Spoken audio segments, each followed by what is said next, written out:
Cerita diawali Itadori Yuji sedang diikat akan dihukum mati oleh Goju Satoru. Goju Satoru ini merupakan guru yang mengajar di SMA Jujutsu. Entah apa alasan yang membuat Itadori Yuji akan dihukum mati, semua akan terjawab langsung saja ke flashback. Pada sore hari, Itadori Yuji menelpon pihak rumah sakit untuk menanyakan keadaan kakeknya yang sedang dirawat di sana. Ketika perawat mendatangi kamar si kakek malah marah-marah dan tidak perlu mengkhawatirkannya. Di malam harinya, murid SMA Jujutsu yaitu Megumi Fushiguro ditugaskan untuk mengambil pusaka tingkat tinggi di sebuah halaman, akan tetapi pusaka itu sudah ada yang mengambilnya.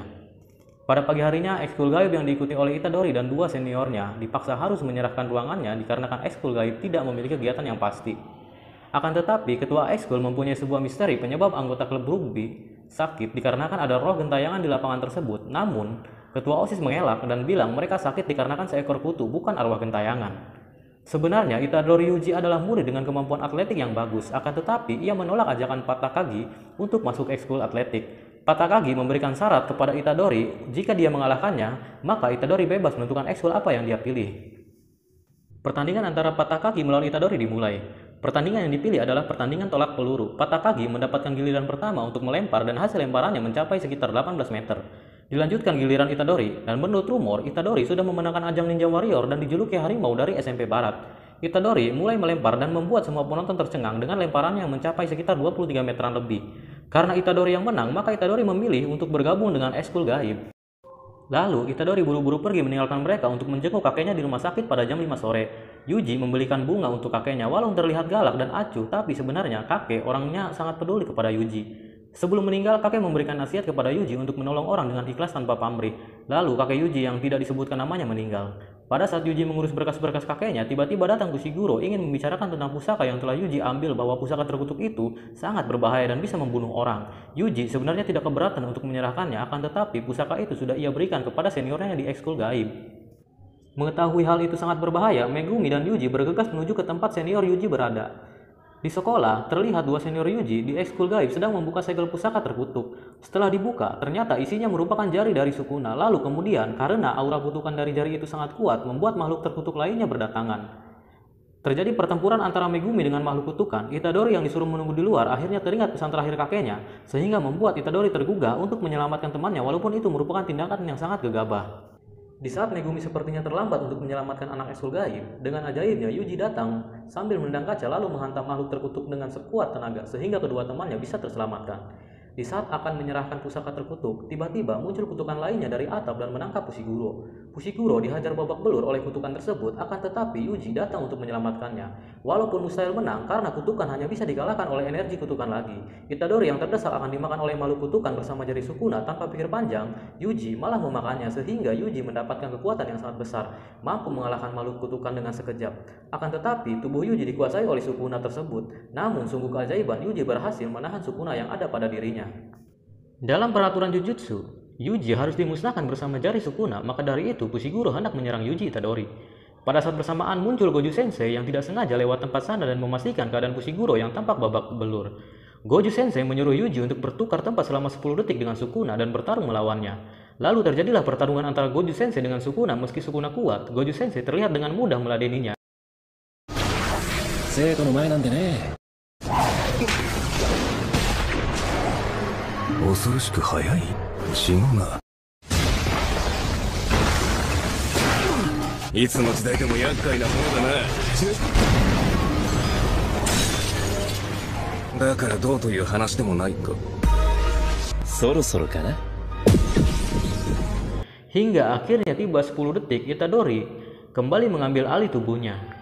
Goju Sensei terkejut Yuji bisa mengendalikan tubuhnya dari Sukuna. Karena pada umumnya orang yang memakan jari Sukuna tubuhnya bisa langsung hancur karena tidak bisa menahan kekuatan yang sangat besar. Setelah membuat Yuji pingsan, Goju Sensei bilang kepadanya bahwa Yuji akan dieksekusi berdasarkan peraturan Jujutsu. Lalu dijelaskan bahwa semua jari Sukuna berjumlah 20 dan sekolah Jujutsu memiliki 6. Karena jari Sukuna sulit untuk dihancurkan, maka eksekusi kepada Yuji masih ditangguhkan dengan alasan cukup sulit mencari wadah Sukuna. Yuji dihadapkan dua pilihan, dieksekusi sekarang atau nanti setelah menyerap semua jari Sukuna. Pada keesokan harinya, Yuji datang menjenguk senpainya sekaligus dia pamitan untuk pergi dan meminta maaf atas kesalahannya yang mengambil jari kutukan tersebut yang membuat Iguchi terluka. Lalu cerita berlanjut, Yuji akhirnya memilih pilihan dengan alasan asalkan bisa membantu orang lain, dia bersedia memakan semua jari Sukuna. Yuji mulai memakan jari Sukuna sekali lagi.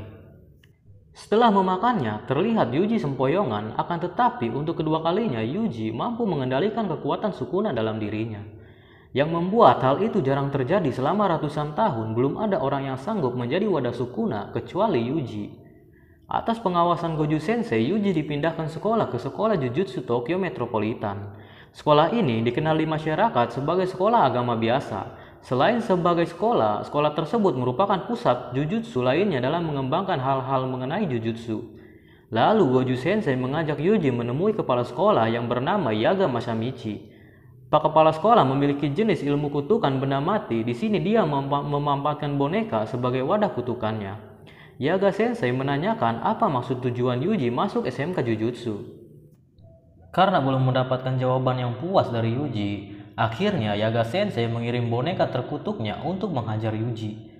Karena orang akan menunjukkan jawaban sebenarnya ketika ia dihadapkan dengan sebuah kematian. Karena tekad Yuji sangat kuat untuk menyelamatkan orang lain, membuat Yaga Sensei menerimanya di SMK Jujutsu. Goju Sensei menjelaskan kepada Yuji sebenarnya Yuji tidak usah bertarung dan tugasnya hanya memakan jari Sukuna saja. Akan tetapi dia menolaknya dan memilih untuk bertarung agar dia bisa menolong langsung orang yang membutuhkan. Dan pada akhirnya Yuji ditempatkan bersebelahan kamarnya dengan Fushiguro.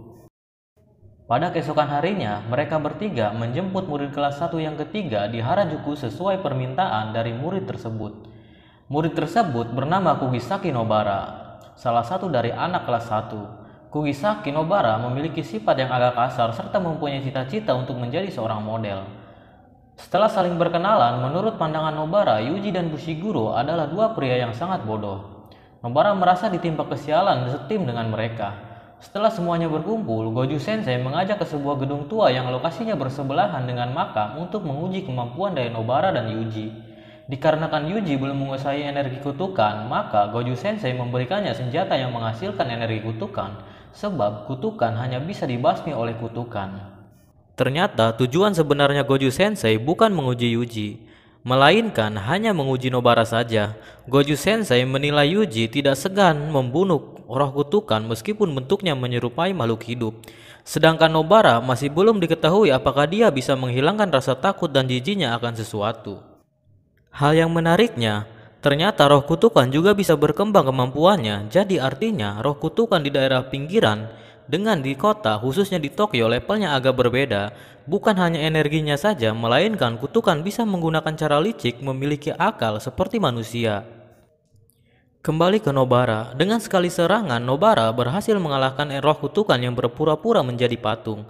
Setelah itu Nobara melihat anak kecil bersembunyi, kemungkinan ia bermain ke tempat itu lalu berjumpa dengan roh kutukan dan sembunyi karena ketakutan. Ketika Nobara lengah, tiba-tiba muncul roh kutukan yang menyandra anak tersebut. Nobara kebingungan untuk menghadapinya walaupun level kutukan tersebut rendah, akan tetapi ia memiliki keuntungan karena menyandra anak tersebut. Sekali salah mengambil keputusan, maka nyawa itu menjadi taruhannya. Di saat Nobara putus asa dengan pilihan sulit, tiba-tiba muncul Itadori Yuji menghancurkan tembok, lalu menebas tangan kutukan sehingga bisa menyelamatkan anak itu.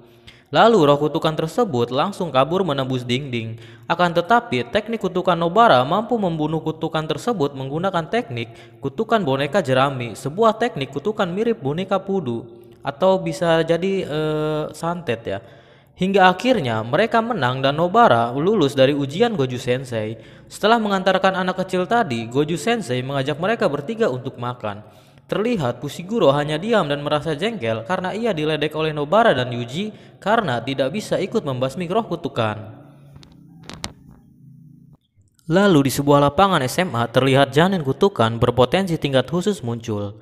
Karena hal genting, maka ketiga anak kelas 1 dikirim ke sana. Berdasarkan informasi dari Mado Sensei, janin terkutuk itu sudah terlihat sejak 3 jam lalu. Dan petugas sudah mengevakuasi penduduk dalam radius 500 meter untuk menjauhi TKP. Pak Ichichi menjelaskan situasi di TKP kepada 3 murid kelas 1. ada 5 tahanan berada di blok 2 bersama janin kutukan yang berpotensi bisa berubah menjadi kutukan tingkat tinggi.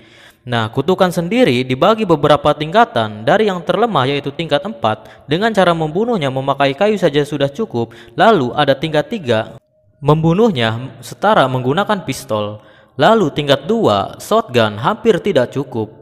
Tingkat 1, bahkan tank pun belum cukup. Sementara tingkat tinggi, dibombardir pun belum cukup. Kabarnya, tingkatan kutukan hanya akan dihadapi berdasarkan tingkatan jujutsu yang sama. Seperti contoh Fushiguro yaitu tingkat 2, maka kutukan yang dihadapinya maksimal tingkat 2 ke bawah. Paijichi menghimbau mereka bertiga jika bertemu kutukan tingkat tinggi agar lebih baik kabur, kalau tidak mereka bisa mati. Lalu misi pun dimulai ketika mereka bertiga masuk tanpa kutukan tersebut sudah melakukan perluasan daerah. Ini contohnya seperti mereka masuk ke kandangnya. Ketika mereka hendak keluar pada saat bersamaan, pintunya pun mulai menghilang. Fushiguro mulai memanggil anjing kutukannya bertugas untuk mendeteksi jika ada aktivitas roh kutukan di sekitarnya. Pada saat Yuji dan Fushiguro berdebat untuk membawa jasad mayat Tadashi, tiba-tiba Nobara yang berniat melerai malah ditarik masuk ke dalam lantai oleh roh kutukan. Fushiguro tercengang, keheranan karena anjing kutukannya tidak bisa mendeteksi keberadaan roh kutukan. Ternyata yang terjadi adalah anjing kutukannya sudah dihabisi oleh kutukan tingkat tinggi. Lalu muncullah kutukan tingkat tinggi di hadapan Yuji dan Fushiguro. Karena beda tingkat kekuatan, Yuji menyuruh Fushiguro untuk pergi membawa keluar Nobara, sedangkan Yuji bertukar tempat dengan Sukuna. Sadar bahwa jika ia bertukar tempat dengan Sukuna sangat berbahaya jika Fushiguro dan Nobara ada di dekatnya, bisa ikut terbunuh oleh Sukuna. Akhirnya Fushiguro berhasil menemukan dan menyelamatkan Nobara. Sementara Yuji tanpa kewalahan dan tersiksa melawan kutukan tingkat tinggi yang bukan tandingannya, membuat Yuji frustasi dan menyesal tentang apa yang telah dilakukannya sebelumnya, seperti mengambil jari Sukuna lalu memakan jari Sukuna dan terlibat dengan jujutsu. Hingga pada saat Fushiguro memberikan sinyal bahwa ia telah keluar, membuat Yuji bertukar tempat dengan Sukuna. Setelah Yuji bertukar tempat dengan Sukuna, pertarungan pun terjadi antara Sukuna dengan roh terkutuk tingkat tinggi. Walau sempat memberikan perlawanan, roh kutukan tingkat tinggi bisa dikalahkan dengan mudah oleh Sukuna. Lalu Sukuna mengambil jari yang ada dalam tubuh roh kutukan tersebut. Itulah mengapa kutukan tersebut energinya bertambah hingga menjadi tingkat tinggi.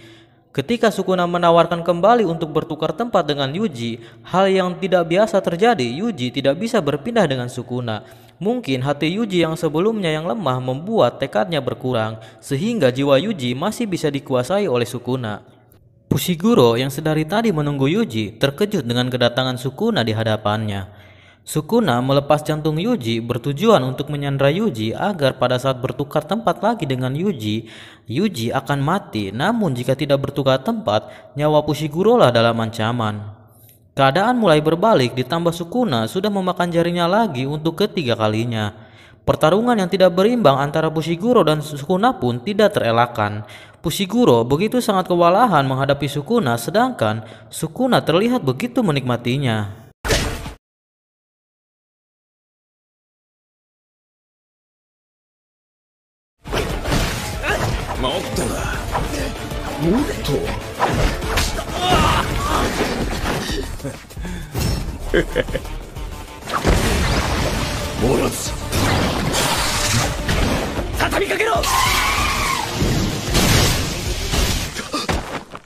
なあ、言ったろ？広く使う。違う、いい術式だ。Meski telah mengeluarkan semua kemampuannya, apa yang dilakukan Fushiguro hanya sia-sia. Namun pada detik terakhir Yuji bisa bertukar tempat dengan Sukuna, merelakan dirinya mati karena tidak memiliki jantung guna menyelamatkan Fushiguro dari amukan Sukuna.